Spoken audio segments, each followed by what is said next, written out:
I'm going to do my level best to be a good storyteller here and tell you that we're going to start this story with a good story and we're going to end it with a good story. And I think there's a good story in between. And as an added bonus at the end, there's a little puzzle. Now, those who know me know that I've spent a good deal of my time over the last 6 or 7 years writing about the nonprofits of Mendocino County.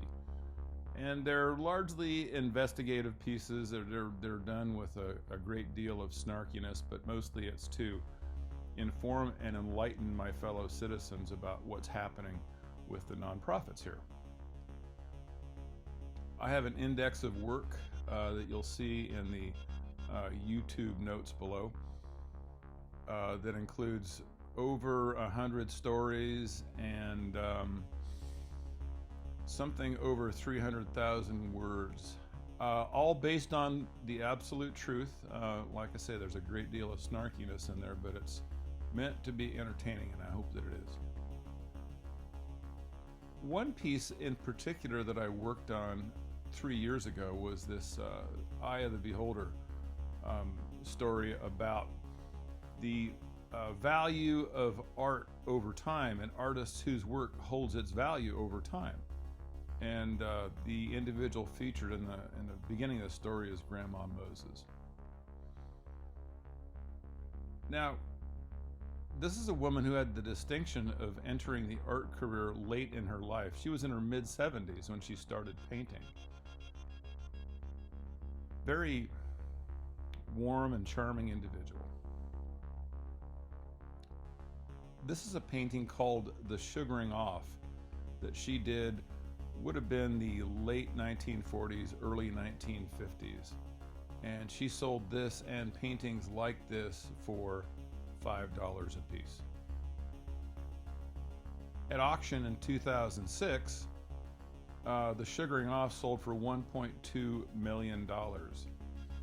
And that was the one of the central themes of my story, Eye of the Beholder, is how art can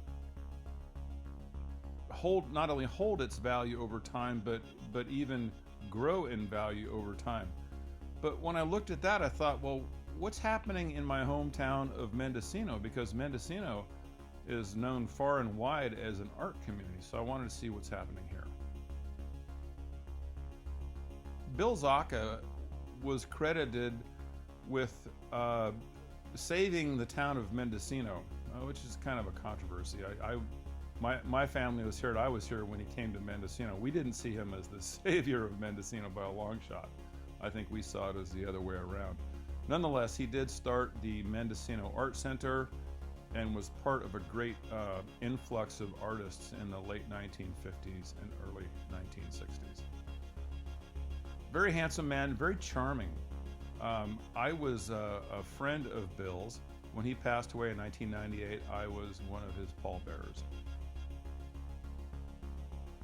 This is a watercolor that is typical of his watercolors. I worked in his gallery in the mid-1980s for about a year.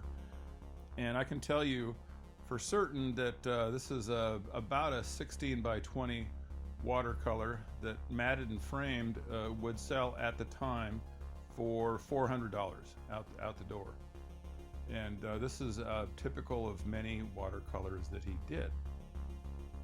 So a friend of mine told me that he had bought this very watercolor for a surprising sum of money, i.e. $20. And I thought, well, that's got to be a fluke, and that was my buddy Chris Hayter. And so I asked him, where did you get that for $20? And he told me he got it on eBay. Now, I knew about eBay, but I never really considered that people would be buying fine art off of eBay. So I thought I'd check it out. I'm going to go back in time a little bit here to show you the dog that I have in the fight. This is a copy of my birth certificate with the appropriate places blacked out, signatures and whatnot to show you that I am indeed a native son of Mendocino. Yes, I was delivered in San Francisco, but as my birth certificate shows, my birthplace is Mendocino. This is a newspaper clipping. At age 10, I took my first art class at the Mendocino Art Center with Charles Stevenson. And as you can see by this clipping, I was kind of a cheeky little boy. Grammar school, high school, I was kind of grew into a role as a cartoonist. I drew a cartoon that wound up in the local paper on occasion. Probably a racially inappropriate use of a Native American mascot here. And here's another clipping showing a bunch of fairly filthy and sweaty football players, and I'm in that photo. We, in 1970, took the first league championship in maybe a decade. This is a newspaper clipping from around 1990. My dad was an artist and a craftsman here. He built scale models. He built a scale model of the town of Mendocino that's in the Fort House today. I believe it's one of the longest running exhibits in the town. And I did all the windows and doors and signs for all the miniature buildings in that model. We're going to look at Charles Stevenson here, my earliest art teacher. Very handsome man. I admired his work. It was, I guess I'd call it stylized realism, or realistic stylized something or other. Anyway, this is like a shoji panel. I believe this is either oil or acrylic, but it's a painting. Another great influence on my life was Emmylou Packard. You can see her photo here with Frida Kahlo. That's Emmylou on the left, a younger photo for sure. She did originals. She also did linoleum block prints and wood block prints. And this is a print that hung in the stairwell of Preston Hall for many years while I was growing up. I don't know where it is today. Very tight work. I always admired Emmylou Packard's work, and it was not unusual to see her prints adorning the homes of friends and family, particularly a landscape, a long landscape of panoramic landscape of Mendocino. There was a print of ox team logging in Mendocino, and another one of the Masonic Temple. Ruth Carlson was another well-known local artist who came to Mendocino, and I believe it was the mid to late 1960s. She opened a gallery to show her work that was at the entrance to Mendocino, where there is a nursery today. And she did mostly watercolors, very loose, sketchy, stylized watercolors. And then, of course, Bill Zocca. Very handsome young man. Besides watercolors, Bill did serigraphs. This is a serigraph of a Japanese scene. And E. John Robinson had a really profound impact on my work as an artist. I don't recall meeting the man ever, and I certainly didn't. I'm not sure that I really had the opportunity to hang out with him. He was on his way into Mendocino as I was on my way out to school and living elsewhere. But he produced the most beautiful seascapes imaginable, and I greatly admired the man. I think he did thousands during his artistic career. But I think his most significant achievement, as far as I was concerned, was what he did with the local Rotary Club, the Mendocino Rotary Club. And this is set of bylaws from, it's dated 1978, but it covers 1967 forward, which was the formation date. And here you see a little bit of detail and a little bit more, outlining 6 committee chairs and 6 different committees, including Artists for Youth. And what this committee did, and this is thanks to E. John Robinson, is they held an auction once a year where artists donated their work to raise money for art scholarships for people like me. And I received in 1972 what could have been the very first art scholarship from the Mendocino Rotary Club, thanks to this man. And I remember when I got that money, I got a check in the mail, and I was surprised, and I felt really supported. I felt like I had a whole community behind me, and that meant a lot to me.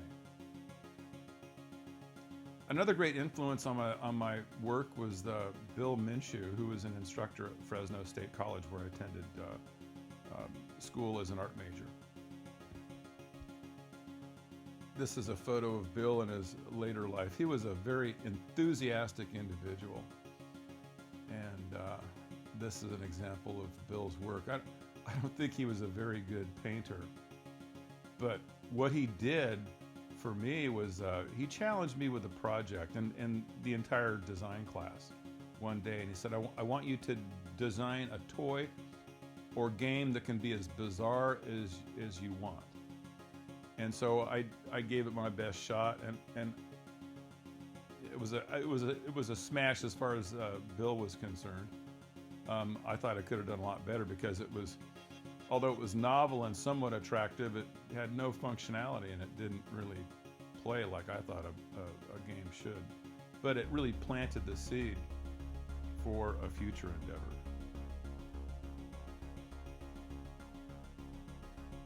That was about 1974.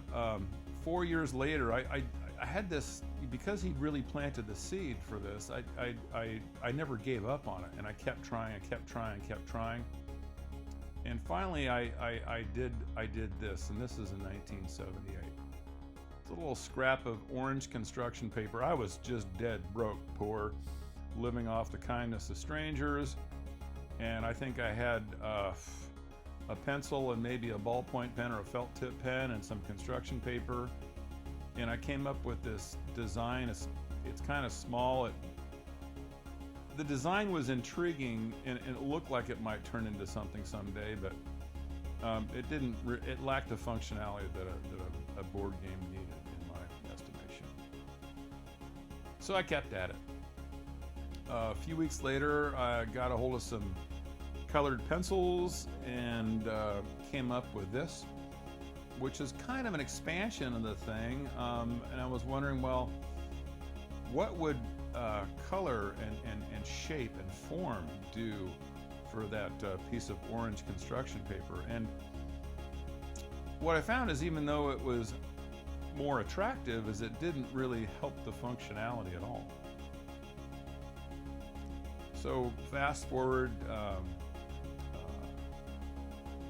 couple of weeks, a fellow turns up at my front door, a friend of mine named John Van Dusen, and he had just finished, he was a graphic artist as well, and he had just finished a really beautiful poster for the Spinners, the musical group, were coming to town, and he had finished a poster for them, so he gave me a copy of his poster, and I was so poor and so broke. I mean, I loved the poster, but what I loved even more was the fact that the back side of the poster was an 18 by 24 poster. It was completely blank. And I was looking for something to put my my new game design on, and this was perfect. And what I found is that the color and line and form had nothing to do with how a game plays. So when I got this done and started playing on it with some friends, it took form right away. Boom. It was what I thought alive.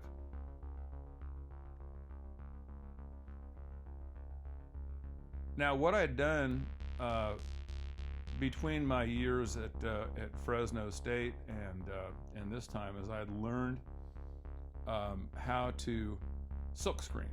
I had a job as a silkscreener. I had a job in a t-shirt shop as a graphic artist, and I also did silkscreen printing. So this is Privateer. This is my first 100 copies of the game. These were all signed and numbered, and I did them all in my garage. And that's white denim that it's printed on. The pieces are all face-grained maple. They're all gang silk-screened. Not much more to say about that. Did a second edition the following year. Did 200 of those. This is a good example of the box. It's a corrugated box. It was printed flat and then folded up, sealed up with carpet tape. It's funny, the second edition, even though there were 200 as opposed to 100 in the first edition, the second edition copies are harder to find than the first these days. Don't know about that. And then the third edition, I ramped up production in my garage. I had a real Rube Goldberg setup. And I did 3,000 of these. It's unbleached cotton duck. Same silkscreen treatment there and silkscreened pieces. They were 1-inch dowels that were cut by hand with a bandsaw and sanded, and a giant drum sander that I built. Very Rube Goldberg setup. Like I said, made about 3,000 of these. And then a couple years later, I did 5,000 more. This is a synthetic felt called Pellon, and it took the image a lot better than the unbleached cotton duck. And I went to a kind of a slicker box here, you see, but still silk screened pieces. And then I gave it a rest for about 10 or 12 years. I went heavy into highly detailed silkscreen printing and graphic design. Worked in Silicon Valley for a bunch of firms: Apple, Hewlett Packard, IBM, Intel, you name it, everybody. And I was at the top of my game with silkscreen printing. So what you see here is the Privateer First Edition Mark I. I produced and sold 20,000 of these. And then I redesigned it, the cover, front and back covers anyway, for 1997, and this is the Mark II of Privateer. Made and sold 40,000 of these. And then in 1998, kind of as a commemoration for the Privateer that I'd done 20 years before, I made a deluxe set, also called the 20th Anniversary Commemorative Edition. Stamped tin, real nice. Made and sold 25,000. Now, we're gonna look at what I found on eBay, because I was real interested in knowing what the artists of Mendocino had been doing value-wise with their art. So we're gonna take a look at that. Mendocino paintings in general, if you go to eBay and search Mendocino paintings and hit the sold, make sure that you hit the sold button, because you'll find a lot of things that are offered that just don't sell. And if you hit the sold button for Mendocino paintings, then this is what I got over, I started looking at this 3 years ago. So you see it on the left, you see mid 2018, on the right you see mid to late 2021. And you see a slight upward trend. By the way, that light blue trend line, I'm not drawing that. That's what Apple Numbers does. I call it a native trend line. But there's something about this I got to call to your attention. Now, also the black line, that's the original offering price, and this is in the heyday of Mendocino paintings, 1980, which would have been about $250. And then the red line at the top is inflation adjusted. So we want to see how that does in yesterday's and today's dollars. And you see a slight trend upward with that trend line, but the highest selling painting is actually from an artist who does not live in Mendocino. I mean, Mendocino is the subject matter. As far as I can tell, the individual who did this painting had never even lived here. So if you take this individual off, what you wind up with is a slight downward trend. And this is, understand that the average market sale price for oil paintings, and it's not a real robust market, is about $100 for a vintage oil painting from a Mendocino artist. This really kind of surprised me. Now we'll look at the work of Charles Stevenson, my first art instructor. And this is his original artwork. Back in, this is December of 2018, a bunch of his work came onto the market. You'll see there are a bunch of listings. I think there was maybe 10 or more individual listings of his original artwork. But when you look and hit the sold button, none of it sold. And he's passed away now, but somebody put a bunch of his prints on the market here recently. These are the serigraphs that are offered. And this is what sold. Over a 3-year period, one serigraph sold for, looks like $300. So, I mean, he beat inflation on that, but only once. Now we'll look at Emmylou Packard. Originals. She does some very nice originals, but eBay original sales for Emmylou Packard are nowhere for the last 3 years. Woodblock prints are something else entirely. What you see is a lot of activity over the last 3 months. And look at that trend line. Ruth Carlson. This really shocked me. And this is, the only sale I could find for her was 3 months ago. One of her original watercolors sold for less than $50. Wow. Bill Zocca. I found 2 originals that sold in the last 3 years. Both of them were watercolors, and both of them sold for less than $50. And one of them was to Chris Hayter for $20, and that was framed. Not real good here. Serigraphs, a little better, but in 3 years, he did a lot of serigraphs. I mean, he did hundreds of serigraphs, and only 2 of them sold, and it didn't really beat inflation here. Bill's been gone since 1998. E. John Robinson, work like this, another shocker. In the last 3 months, I can find one sale, and it was for about $400. And as I recall, his work was, the manufacturer's suggested retail price or sticker price was close to $500. Only one sale in 3 months. I think he did 4,000 oil paintings in his career. Bill Minshew. Like I said, I didn't care for Bill's work very much. He was a great teacher, but I didn't care for his work. And this is not eBay. This is another auction house, but I thought I'd include it. I know he listed that painting for $500 at least, and it sold for, I think, under $300.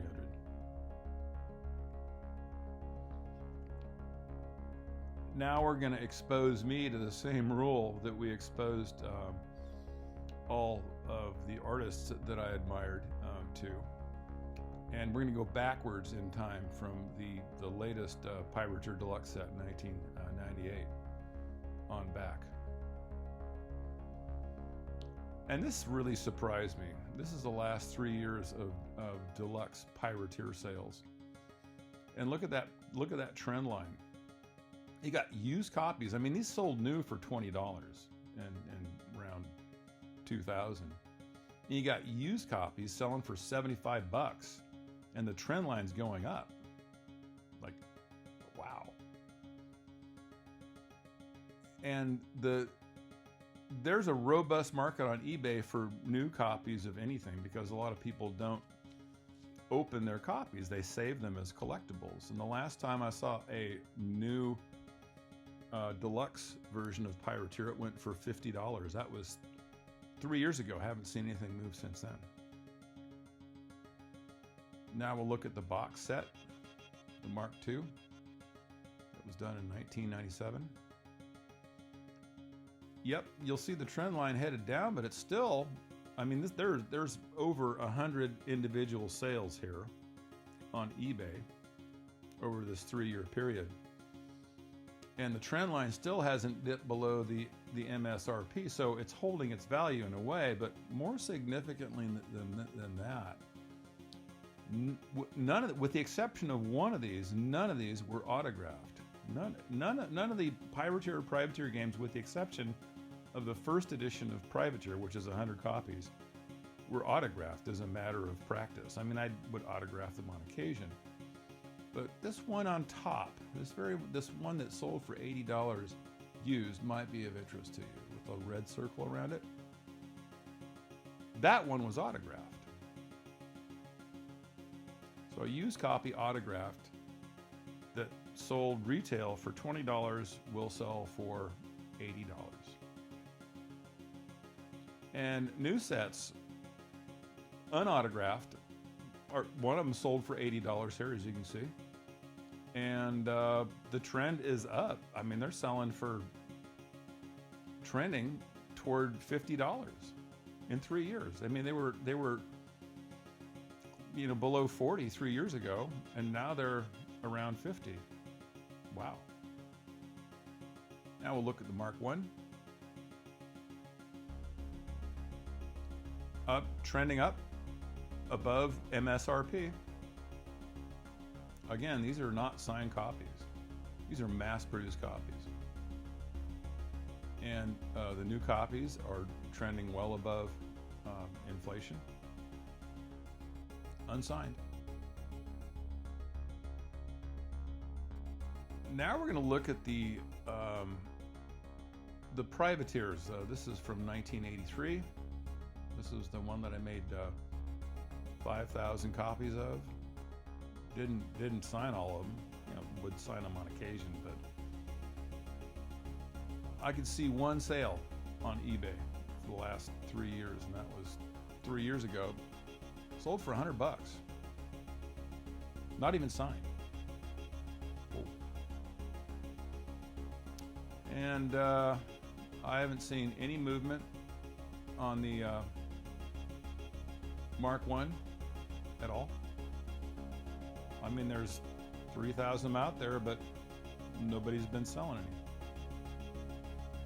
Same thing with the second edition of 200 copies. Nothing is sold there. Nor of the first edition, which were 100 copies signed. Nothing is sold there. Now, my latest piece is called Mendocino's Art Bust. And here we're getting to the happy ending of the puzzle. This is something anybody who ever wants to think about investigative work, volunteer investigative journalism, go to the Wayback Machine, because you can find what somebody's website looked like years ago. So this is the Rotary Club's website 10 years ago. And you can see there was a change to their bylaws. Now, instead of 6 committees, there's only 5. And the one that's missing is the Artists for Youth. So that's the big puzzle. What happened to persuade the Mendocino Rotary Club to abandon its Artists for Youth committee and the art auction that would help kids with scholarships and help budding young artists like me?